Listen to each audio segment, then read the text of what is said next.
जी बिस्मिल्लाहिर्रहमानिर्रहीम। अस्सलाम वालेकुम दोस्तों, मैं डॉक्टर अनीसा फातिमा हूँ। बेसिकली मैं गायनाकोलॉजिस्ट हूँ, कंसल्टेंट हूँ, सर्जन हूँ। पर मैंने इंटरनल मेडिसिन और क्लिनिकल साइकोलॉजी में डिफरेंट सर्टिफिकेशन की हुई है। होलिस्टिक मेडिसिन में भी मैंने अपनी ट्रेनिंग की हुई है।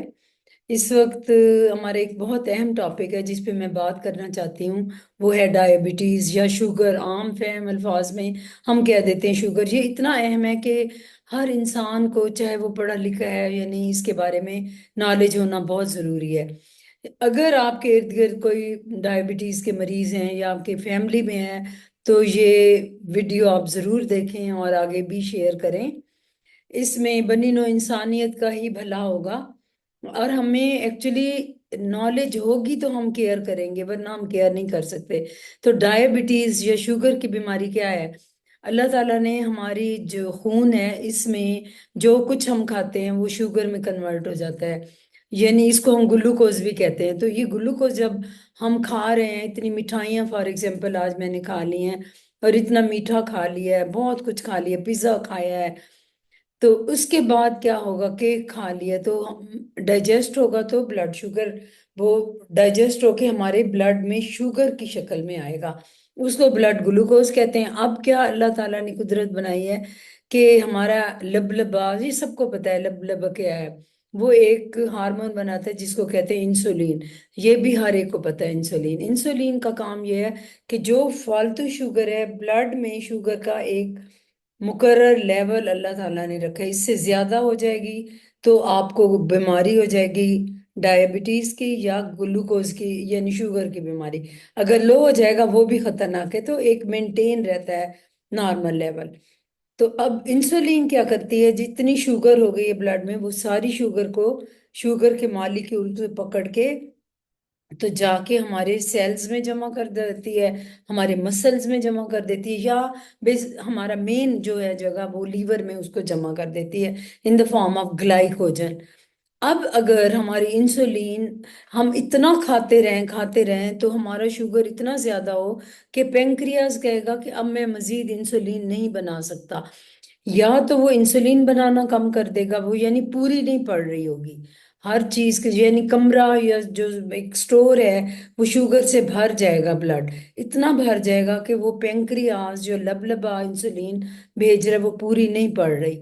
इसका मतलब है कि हम खुद ज्यादती कर रहे हैं, अपने लबलबे को हम ओवर स्ट्रेस कर रहे हैं कि तुम इंसुलिन बना, मैं तो खाए जाऊंगा, आप इंसुलिन बना। तो इससे क्या रिजल्ट होगा? कि शुगर की बीमारी हो जाएगी, क्योंकि लबलबा इतनी इंसुलिन नहीं बना रहा। या फिर लबलबा अगर बना भी रहा है, तो जिन सेल्स में हम इंसुलिन को भेजे जा रहे हैं, यानी वो जो स्टोर है फालतू चीजों का स्टोर, यानी इंसुलिन फालतू शुगर को जाके जहाँ स्टोर कर रही है, वो कहते हैं कि हमारे पास मजीद जगह नहीं है, इंसुलिन फेल हो जाती है। इसको हम इंसुलिन रेजिस्टेंस भी कहते हैं।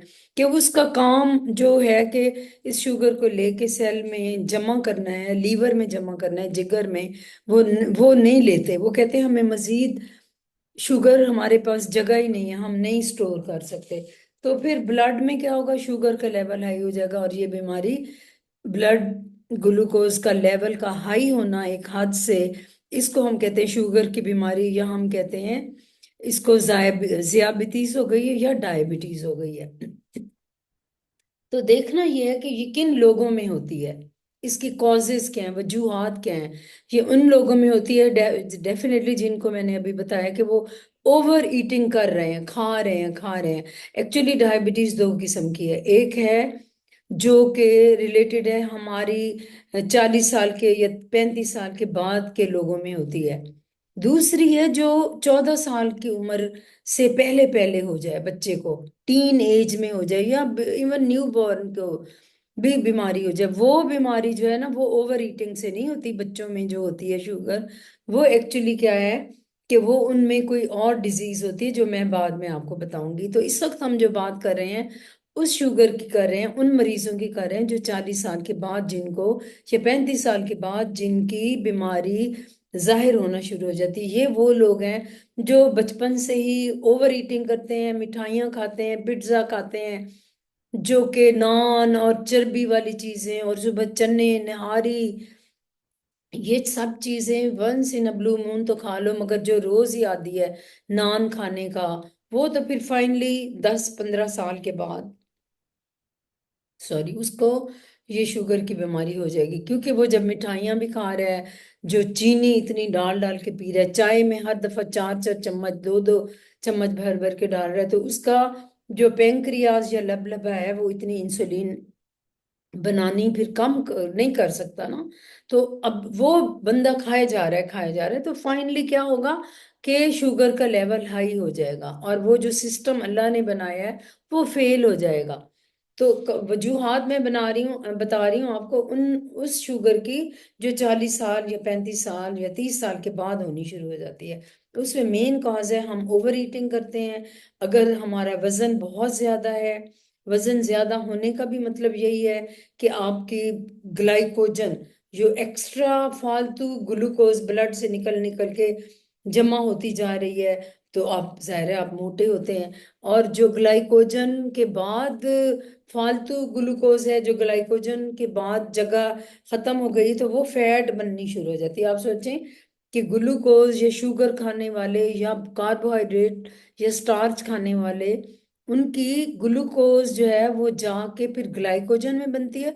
और फाइनली अगर ग्लाइकोजन के लिए भी जमा नहीं है, लीवर में जगह नहीं है, तो वो फिर फैट की शक्ल में जमा होनी शुरू हो जाती है। तो क्या होगा, इंसान मोटा होगा।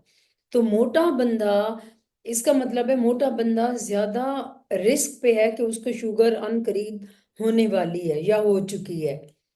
दूसरा रिस्क फैक्टर ये है कि वही बात है कि अनहेल्दी ईटिंग है, मोटापा है, या वो बंदा जो बिल्कुल हिलता नहीं है, एक्सरसाइज नहीं करता, बस उसका काम ही खाना है, वो खाने के लिए जीता है, तो उसको शुगर हो जाएगी। यानी हम इस शुगर की बात करें जो 30-35 साल के बाद हो जाती है। तो मैं अक्सर लोगों को बताती हूँ कि अपना इत्तेदाल खाने पीने का, टीन एजर के बाद आप इत्तेदाल कर दें। जो खाना आप 14-15 या 18 साल की उम्र में खाते हैं, प्लीज वो 30 साल की या 25 साल की उम्र के बाद उसको हाफ कर दें। मगर क्योंकि जबान को चस्का होता है तो हम नहीं करते। तो कॉजेज मेनली जो वजूहात हैं वो यही हैं। अब सिम्टम्स क्या होते हैं, यानी आप खा रहे हैं, ब्लड में शुगर लेवल हाई है, तो क्या होगा, अब शुगर हाई है तो आपको प्यास शदीद लगेगी, क्योंकि खून थिक हो गया है। थिक हो गया, वो खून कहेगा कि मुझे पतला होना है, तो अब मरीज उठ उठ के पानी भर भर के पिएगा, और उसकी प्यास, गला खुश्क होगा, फिर वो पानी पिएगा। और एक सिम्टम क्या हुआ कि वो उसको प्यास बहुत लगेगी। अब जब पानी वो इतना पी रहा है और ब्लड में सारी शुगर है यानी चीनी मौजूद है, तो उसको पानी पीने से भी, और फिर उस शुगर को गुर्दा बेचारा कहेगा कि मैं इस शुगर को बाहर निकालूं, तो बार बार उसको यूरिन आएगा। वो रात को भी 3-4 दफा उठेगा। दो दो दो चीजें हो गई ना, दो उनके अलामात हो गई। तीसरी अलामत क्या है कि उसको भूख लगेगी, क्योंकि उसकी बॉडी में शुगर इतनी ज्यादा हो गई है, और वो गुर्दे उसको फौरन बाहर निकाल देते हैं, फिर उसको भूख लगती है, फिर वो खा लेता है इस तरह। और फिर ये है कि उसके अंदर कमजोरी होनी शुरू हो जाएगी, क्योंकि शुगर उसकी, गुर्दे बेचारे कोशिश कर रहे हैं कि हम निकाल दें, निकाल दें, निकाल दें, क्योंकि सिर्फ ब्लड में वो घूम रही है, ना वो जमा हो रही है लीवर में, उसके लिए जगह ही नहीं है लीवर के पास। और पट्ठों में पहले वो जमा हो जाती थी, वहां जाके वो शुगर जमा नहीं हो सक रही और ब्लड में घूम रही है। तो उस मरीज के गुर्दे बेचारे ओवर एक्टिव काम कर करके उसकी शुगर को निकालते जाएंगे, तो यूरिन में भी शुगर आना शुरू हो जाएगी। और फिर उसको भूख शदीद लगेगी, फिर वो और खाएगा, और निकल जाएगी, और खाएगा, तो उसको भूख लगेगी, फिर उसको कमजोरी महसूस होगी, फिर उसकी आंखों के आगे अंधेरा भी आना शुरू हो जाएगा, फिर कभी उसको चक्कर आएंगे। ये सारी अलामात है। और कई कई लोगों में तो ये अलामात नहीं भी होती, और साइलेंटली वो जाके कभी शुगर चेक कराता है तो उसका ब्लड शुगर लेवल हाई होता है। उसके साथ इसका ये भी होता है कि वेट लॉस भी कई लोगों में होना शुरू हो जाता है, क्योंकि वो खाते हैं लेकिन वो सारी शुगर जाके जमा नहीं होती, और इंसुलिन होती नहीं है, अपना लबलबा काम नहीं कर रहा होता। तो इवन इवन जो जमा होती है ग्लाइकोजन, वो भी टूट टूट के वो भी किडनीज के जरिए बाहर निकल जाती है। ये सारा फिनोमिना उस इंसान की बॉडी के अंदर चल रहा होता है। तो इस ये बहुत खतरनाक बीमारी है, ये इंसान को खा जाती है। ये पूरी बॉडी, इंसान के पूरे जो जिस्म अल्लाह ताला ने बनाए, दिमाग, आंखें, फिर मसूड़े, फिर उसके कान, फिर उसके दिल पे असर होता है, फिर उसका किडनी, आपको मैंने बताया कि किडनी का तो मेन रोल है, किडनी, और फिर उसकी खून की नालियों पे असर होता है। तो ये मैं अभी आपको आगे बताती हूँ। ओवरऑल ये देखें कि ये शुगर इतनी खतरनाक बीमारी है कि पूरी बॉडी को तबाह कर देती है। तो इससे बचने के लिए तो एहतियातात करनी चाहिए थी, जो हम नहीं कर रहे होते। आगे देखते हैं कि इसको पता कैसे लगाते हैं। पता हम इसको ऐसे लगाते हैं कि हम देखते हैं कि क्या क्या क्या अलामात हैं, जो कि मैंने अभी पहले बताया, कि प्यास लगना, पेशाब बहुत आना, कमजोरी होना, चक्कर चक्कर आना, वेट लॉस होना, और कई कई दफा तो जख्म ठीक नहीं हो रहे होते, पाँव सुन्न हो जाते हैं। ये बहुत एडवांस होता है। हाँ, कईयों में ये भी होता है कि उनको पता ही नहीं लगता, और जब चेक करते हैं तो ब्लड शुगर लेवल 400 होता है। मैं अभी आपको बताती हूँ नॉर्मल कितना होना चाहिए। तो ये सारी चीजें हैं जिसके लिए हमें, इंसान की जिस्म एक मशीन है, हमें अपनी बॉडी को बहुत ज्यादा चेक एंड बैलेंस, हमने इसको टेस्ट भी करवाते रहना चाहिए, इसको देखना चाहिए। ये एक मशीनरी है, ऐसे नहीं है कि अल्लाह के सारे चलते रहें और इसमें डंप करते जाएं, खाते जाएं, खाते जाएं। तो ये है।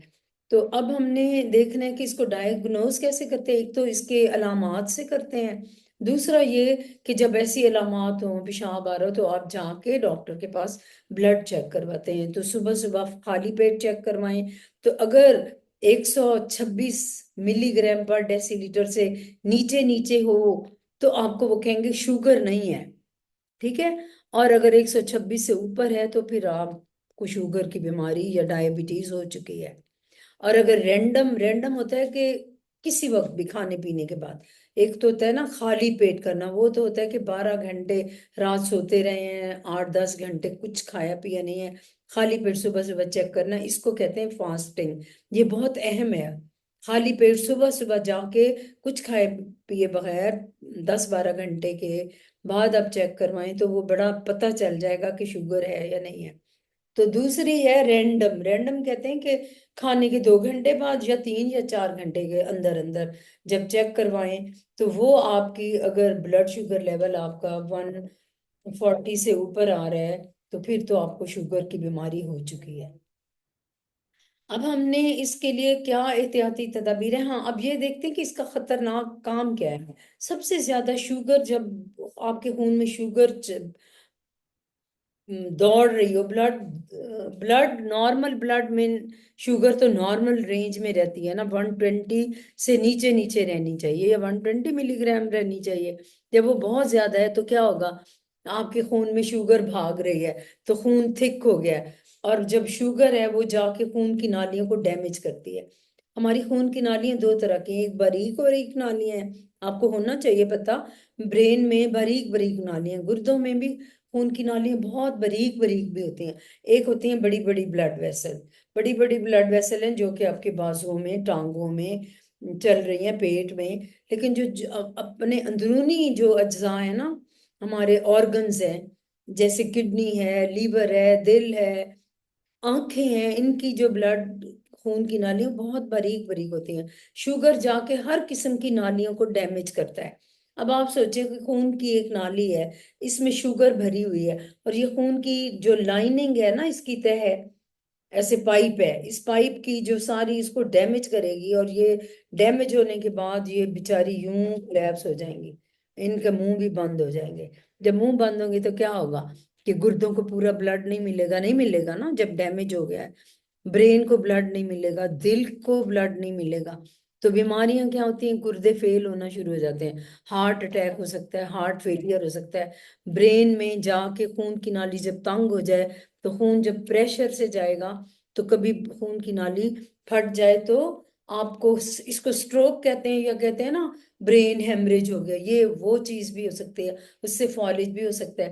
खून की नाली तंग हो जाए तो खून प्रेशर के साथ जाएगा, प्रेशर के साथ। इस बीमारी को जब ब्लड प्रेशर के साथ, कि ऐसे खुली हो तो आराम से जाएगा, अगर ये तंग हो जाए तो खून प्रेशर के साथ गुजरेगा, क्योंकि उसमें शुगर है, वो थिक हो गया है और ब्लड वेसल भी डैमेज हो गई है, तो उसको हम कहते हैं हाई ब्लड प्रेशर। तो हाई ब्लड प्रेशर हो जाएगा।